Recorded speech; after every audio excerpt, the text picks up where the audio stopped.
Next, Tegmark is professor of physics here at MIT, scientific director of the Foundational Questions Institute, co-founder of the Future of License Institute, head of the Tegmark lab at MIT, and one of our main authorities on the multiverse. So let's hear about it. Thank you so much for having me. I have often wondered why it is that many of the ideas I have that I'm most excited about come to me in my sleep or when I'm sort of half asleep at night. And now Patty has explained to me why that is. Thank you. So it's a great, great honor to be here with so many other people who are interested in thinking big, thinking about what lies ahead in our future and how we can make it as awesome as possible. I've been asked to speak about the future of Homo sapiens from an AI perspective. I think I was roped into this because I wrote a book recently about the future of Homo sapiens from an AI perspective. And since I'm also a physics nerd, as you heard, I want you to think really big, cosmically big, this big. Because 13.8 billion years after our Big Bang, our universe has woken up, right? From a small blue planet, tiny conscious quark blobs have begun gazing out into our universe and discovering something quite humbling, namely that it's vastly grander than we thought, and as far as we can tell, seems pretty dead. But we've also discovered something truly inspiring, as we heard in the intro here, which is that the technology we're developing has the potential to help life flourish like never before. And not just for the next election cycle, but for billions of years. And not just here on Earth, but throughout much of this amazing cosmos. In terms of Homo sapiens and life, I think of the earliest life on this planet as 1.0. Stuff like bacteria that was really dumb, unable to learn anything during its lifetime. In contrast, I call us Life 2.0 because we can learn, which we in nerdy MIT speak might think of as installing new software into our brains, like language skills, computer language skills, etc. Right? And Life 3.0, which can design not just its software like us, but also its hardware, of course, doesn't exist yet. But perhaps we should already call ourselves Life 2.1 with our artificial knees, pacemakers, and cochlear implants. So let's look more closely at our current and future relation with technology. And the metaphor I want to stick with throughout this is that of rockets. Raise your hand if you actually saw the Apollo 11 moon launch. Oh, that's so awesome. I think this is really inspiring because it showed that when we humans use technology wisely, we can accomplish things that our ancestors could only have dreamt of, right? But there's an even more inspiring journey that we're here to talk about today, which is our collective journey into the future with the technology that we're building. And I'm going to focus particularly on artificial intelligence with a smidgen of physics as well. Now, my friend Jan Tallinn likes to point out that there's this really nice metaphor between rocketry on one hand and tech itself on the other hand. Because to do really inspiring things, it's not enough to make your technology powerful.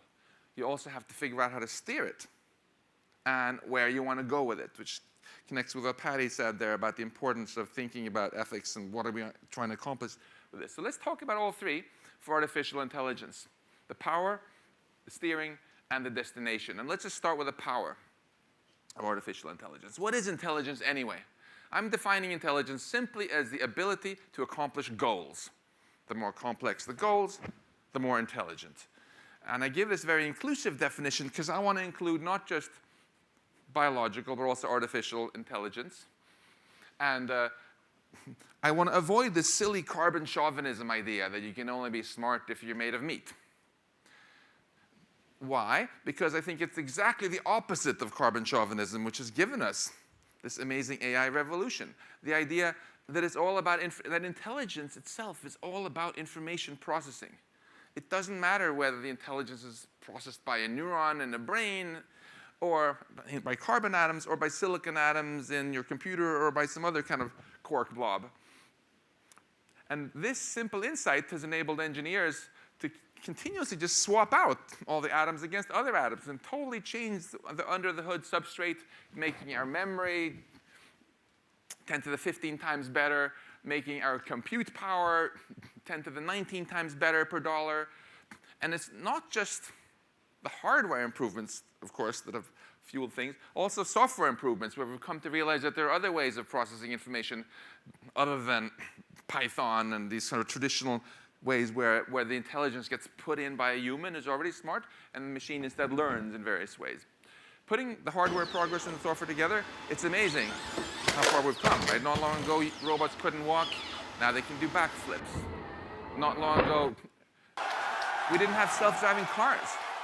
Now we have self-flying rockets. Not long ago, we couldn't do face recognition with AI. Now AI can generate fake faces, and it can simulate the faces of each of our speakers saying stuff that they never said. Not long ago, AI could not save lives. Soon it will be able to save very many. We lose over 1 million lives per year on the roads across the planet each year, and most of those can soon be prevented by self-driving vehicles, and that's just the tip of the iceberg. We lose way more lives to pointless errors in healthcare that can be easily avoided, and if we start deploying AI to instead accelerate medical science itself, we can do still spectacularly better, and I'm very much looking forward to the upcoming lectures later here today to hear more about that. In terms of diagnosis, for example, we already have AI systems that are better or as good as human physicians at diagnosing prostate cancer, lung cancer, blindness causing diseases. And finally, not long ago, AI could not beat us at the game of Go. Raise your hand if you've played Go.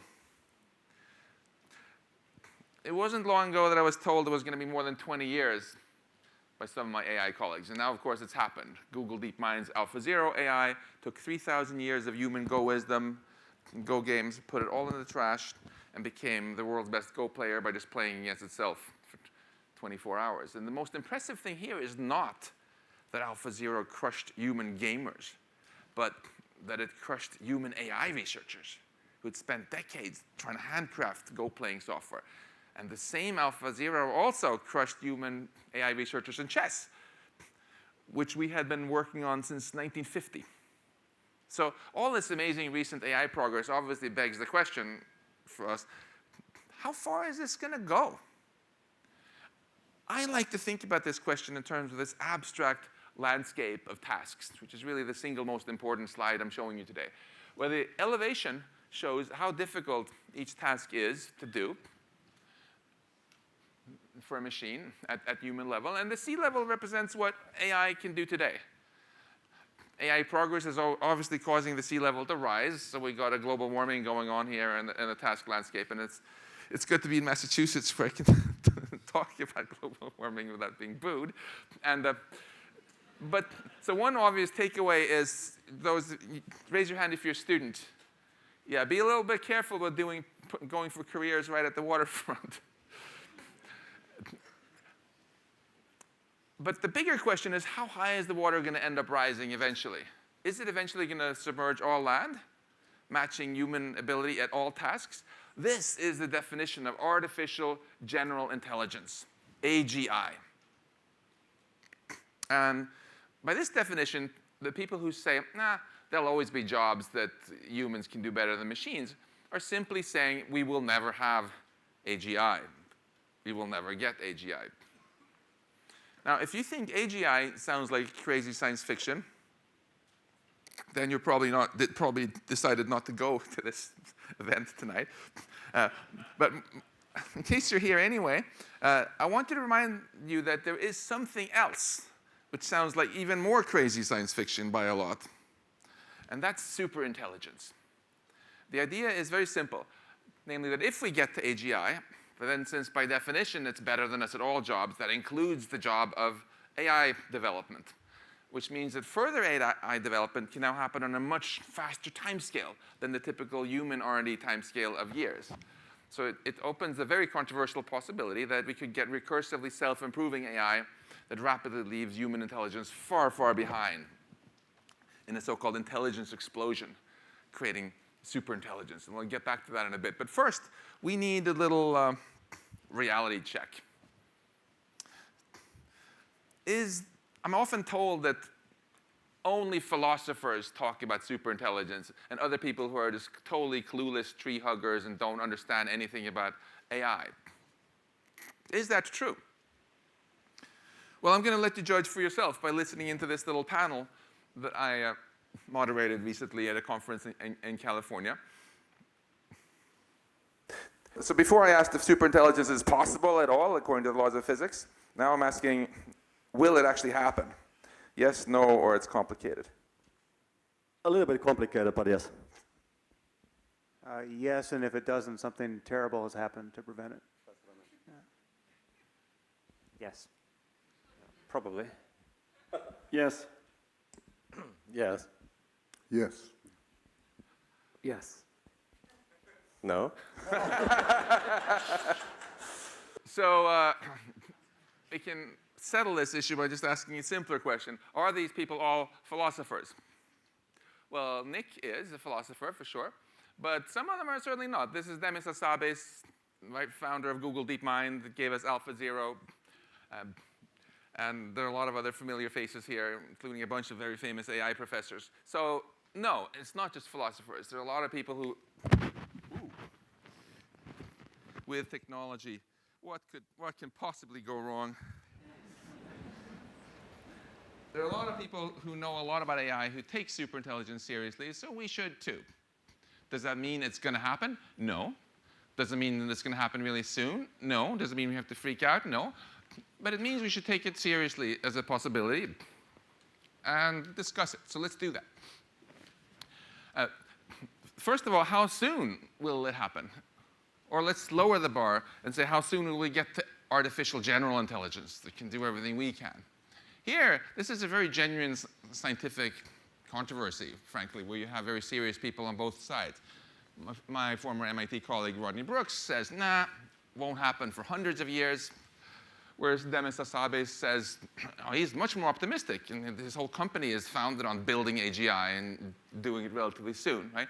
And recent surveys have actually shown that most AI researchers share Demis's optimism, guessing that we are going to get AGI within decades.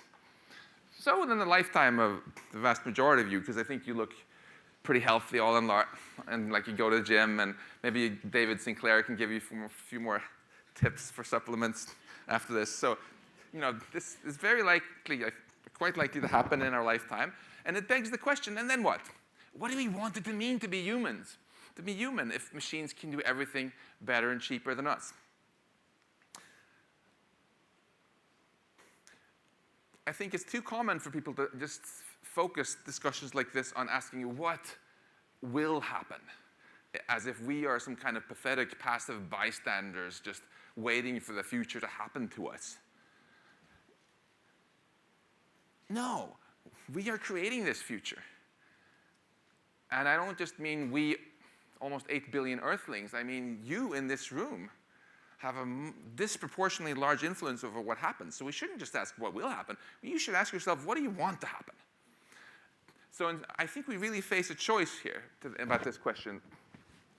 What happens with AGI? We can either choose to be complacent and just say, nah, let's just make machines that can do everything we can do without worrying about the consequences. After all, if technology makes all humans obsolete, you know, what could possibly go wrong? Or we can be ambitious, which I feel is much more in the spirit of this meeting here, and ask ourselves, really envision a truly inspiring high-tech future that we are on fire about, and then ask, okay, how can we steer towards that? So that brings us to the next part of our rocket metaphor, the steering. We are making AI more powerful, but how can we steer towards a future where it helps humanity flourish rather than flounder? So to help with this, I co-founded the Future of Life Institute, and I'm honored to have my co-founder, Tegmark, sitting there in the front row. And our goal is simply for the future of life to exist and be as inspiring as possible, which I don't feel should be a controversial Republican versus Democrat issue. I love technology, of course, and I am optimistic that we can create a truly inspiring high-tech future if, and this is the key, if we win the wisdom race. The race between the growing power of the technology and the wisdom with which we manage it. The challenge to winning this wisdom race is that we have long adopted a strategy for winning it, which worked and has to be changed now, namely learning from mistakes. First, we invented fire, screwed up a bunch of times, then invented the fire extinguisher. right? First, we invented the car, screwed up a bunch of times, and then we invented the seatbelt and the airbag and laws against driving too fast. And it, all in all, worked pretty good, which has lulled us into sort of a false sense of security. But think about it.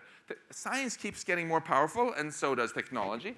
And at some point, the technology will cross the threshold of power, beyond which you just don't want to learn from mistakes anymore. It becomes a lousy strategy. You don't want to be like, OK, oopsie, we had a little nuclear war now between the US and Russia, and in 30 minutes, we will be continuing our conversation inside of a mushroom cloud. Let's just, oopsie, you know, let's learn from this mistake, be a little more careful next time. Much better strategy is to be proactive rather than reactive, right? Plan ahead and get things right the first time. And that applies not just to nukes, but to a lot of cool stuff you can do with synthetic biology that we'll hear about from George Church, and obviously things we can do with AGI. It is funny, though, because I saw a lot of you nodding when I said this. Might seem obvious to you, but people often tell me, shh, Max, don't talk like that. That's Luddite scaremongering. But it's not scaremongering. It's what we here at MIT call safety engineering, right?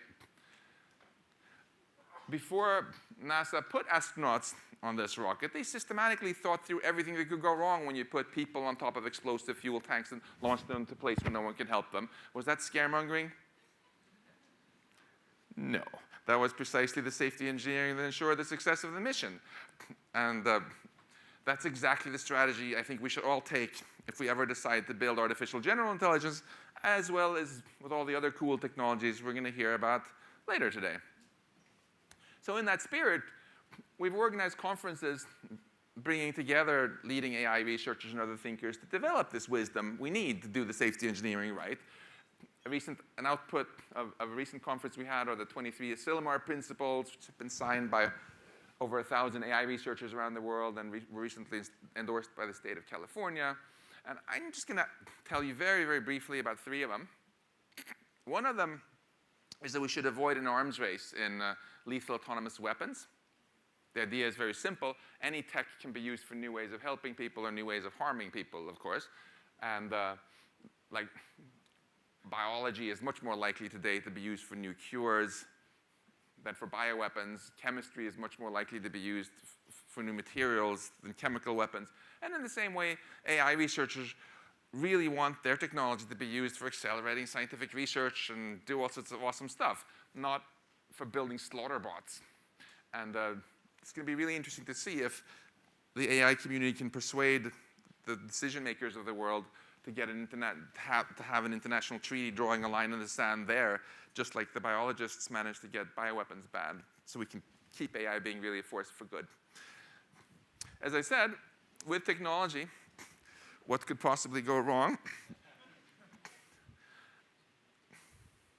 Another principle there was very broad agreement about was that if we can use AI to dramatically grow the overall economic pie of the planet, and we still can't figure out how to share this enormous wealth so everyone gets better off, right, then shame on us, I think. A third one is that we need to invest a lot more in AI safety research. Research focused not just on making the AI more powerful, but secure and robust. I'm not going to dwell much more on this because I want to cut to a little bit of physicsy stuff in the futuristic spirit here and get to the last part of our rocket metaphor. So we're making AI more powerful. We're trying to figure out how to steer it. But where do we want to go with it? What kind of future do we want to make with our technology? This really is the elephant in the room that almost nobody talks about. And when we talk about it, we usually talk about stuff that might happen during the next 10 years, not during our lifetime. We did a poll recently, and from these roughly 15,000 people asked, you can see most of them actually want us to build not just AGI, but actually superintelligence that's way smarter than us. And the vast majority want us to be really ambitious and help life spread into the cosmos. And this is something I have to say as a physicist might turn out to be much easier than we thought, thanks to AI. We used to think we had to invent everything ourselves. We don't. We heard in the introduction already how inspiring it's been to just realize, we can turn down the volume here quite a lot, that there's just so much more opportunity out there than we thought. when people walked the Earth here over 2,000 years ago, Eratosthenes blew them away by figuring out how big this spinning ball was in space. And they still had no clue about these little white dots in the sky. And they were so underestimating, not just the vastness of it all, but underestimating our own potential. They thought they could make myths about what those dots in the sky were, but that they would never really, really know, right? But the power of the human mind turned out to be much, much greater than they dreamt of. And here we have already succeeded now in doing things like the Sloan Digital Sky Survey that I've worked a lot on to make the biggest 3D galaxy map of our cosmos, where every little dot is a galaxy with hundreds of billions of stars in it. And so the first underestimation we realized was that there's just much more opportunity out there. And the second one was that we would somehow either never be able to get there because we're a meat bag, you know, who wants to be a meat bag frozen in a spaceship for millions of years? Sounds kind of boring, right?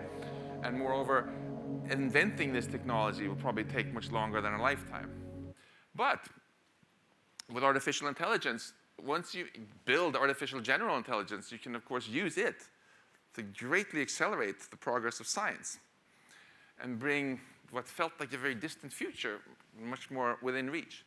So, for example, even without AI, we can think big.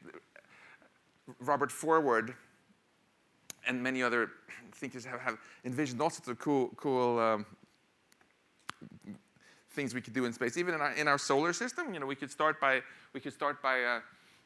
building these habitats which orbit the sun. These are only about 20 kilometers in size. They rotate. So you get nice gravity as usual, and you have a nice system, so you actually get 24-hour solar cycle. Might be a little unfamiliar at first when you look up and see another city up there, but plenty of space and cool. This is not particularly high tech if you have AI-powered technology to build it for you. If you want to go to another solar system, you might think, well, going to Proxima Centaurus, 3 light years. If you can't even get anywhere near the speed of light, you know, you want to, how do you even do it? Well, here's a very elegant solution from Robert Forward. Laser sails. You build a very powerful laser orbiting the sun that just pushes with photon pressure the spacecraft up until it gets to some comfortable fraction of the speed of light. You might wonder, well, how do you stop when you get there then? This is like a car with no brakes. But he came up with this really clever solution where the outer part of the laser cell detaches. So the laser from our solar system pushes here, and then it reflects back on a smaller sail that's attached to you. And you comfortably come in for a landing. He figured you can do this in about a 30, 40-year trip to the nearest solar system. If you take some of the supplements that David Sinclair is going to recommend, many of you can totally do that. And if you want to go farther, well, Andromeda, that's 3 million years. Even with resveratrol, you're probably not going to make it to Andromeda unless you're frozen. But that's such an outmoded way of thinking. You are not your quarks, right? Your quarks get replaced, a large fraction of them, quite regularly. We eat, we go to the bathroom. You don't feel emotionally attached to your quarks. It's the information that really makes you who you are. Right? Your knowledge, your personality, the way you react to things, your skills. And that can be easily sent very large distances once we figure out more about how the brain works. Your DNA itself is only a couple of gigabytes. So if you're satisfied with having a baby growing up with a clone of you, you can put a lot of babies on one of these little cards or email it and have it raised by robots. If you actually want to send yourself, well, it's maybe 100 terabytes is the total information content of your mind. I suspect you can compress it a lot, but even if you can't, 100 of these, it's not so infeasible. And in the final minute, I want to just stress that basically all the limits all our current technology sucks badly, you know, compared to what's obviously possible according to physics. Fusion reactions, we haven't even made fusion reactors, but they're only 0.7% efficient. You can ask me in the Q&A how maybe you can get to 90% with svalerizers or 42% with a black hole power generator. And So think big. That's what I really want to leave you with. There are so many possible futures we can talk about. And awesome things we can do if we just steer our technology so it doesn't overpower us, but empowers us. And most importantly of all, I want you, when you look up in the sky next time and see those stars out there, to not feel small and powerless like I first felt when I started to realize the vastness of the cosmos. But instead, feel empowered. Because, first of all, the fact that there's just much more opportunity out there, both in terms of space and resources and in terms of time, right? That's a great thing. If you woke up and realized that the entire world was Cambridge, Massachusetts, and there was nothing out it, that would be more disempowering. And second, if you do feel a tinge of insignificance, it's because you feel that you're so much smaller than the cosmos, right? But your brain is currently the single most complex entity we've found in the cosmos. It's not size that matters, right? What we do, contrary-wise, what we do with our brains on this planet is quite likely to shape the entire future of our cosmos. I mentioned at the beginning that it looks kind of dead out there, and I don't think we live in some sort of Star Trek world where they're all hiding from us. Life so far is just a tiny perturbation on what's happening. It doesn't have to be that way. Life went on Earth from being a tiny perturbation to completely dominating our planet. And it's very likely if we don't screw up with our tech, that one day much of our cosmos is going to be teeming with life. Totally dominating what's happening. Our universe will have woken up so much more than it has now, really becoming aware of itself. And it will probably be because of what we humans do on our little planet in our lifetime. And people from MIT like you will probably have a major part in making this decision, whether we're ultimately going to use all our technology to just blow ourselves up or go extinct by some stupid, sloppy mishap, or create a truly, truly inspiring future for Homo sapiens and life beyond. So let's make a difference.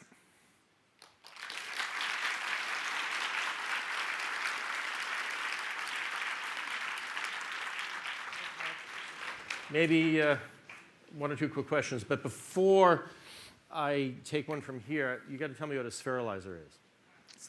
A spheralizer. All right, yeah. So basically a more fancy diesel engine.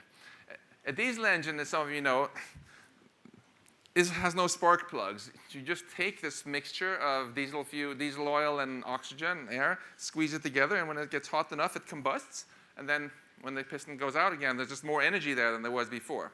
Turns out, we know now from particle physics that if you can squeeze things much, much, much more together, you take just a bunch of random matter, it can be your household trash for that matter, and squeeze it together to extremely high temperatures. When it comes back out again, E equals mc squared, about 90% of that will have been turned into energy.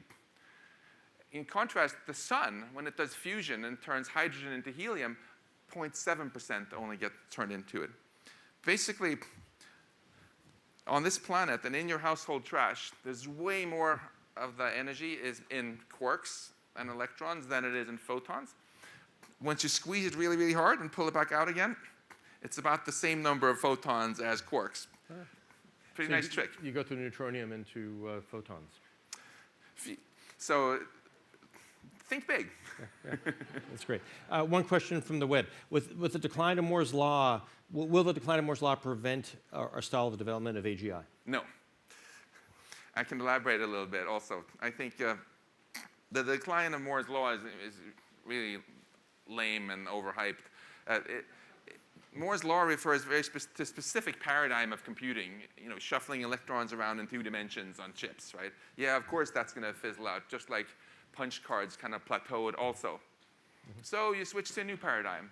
Right now, for example, my colleague here in the MIT physics department, Martin Soljacic, is building a really cool new chip which computes with photons rather than electrons. Forget about Moore's law. There's so many more great breakthroughs one can do if we just think a little bit out of the box of that paradigm. Moreover, for AGI, I might be in the minority here, but I actually feel that we already have the hardware today sufficient for making AGI. We're totally limited by software. We're just not being so far from understanding the software that's needed. That's what Marvin Minsky said in the 60s, but we're in a different time now. I think power-wise, there could be an issue. Yeah. In the panel, we can talk about this and so much more. Anyway, let's thank Max again.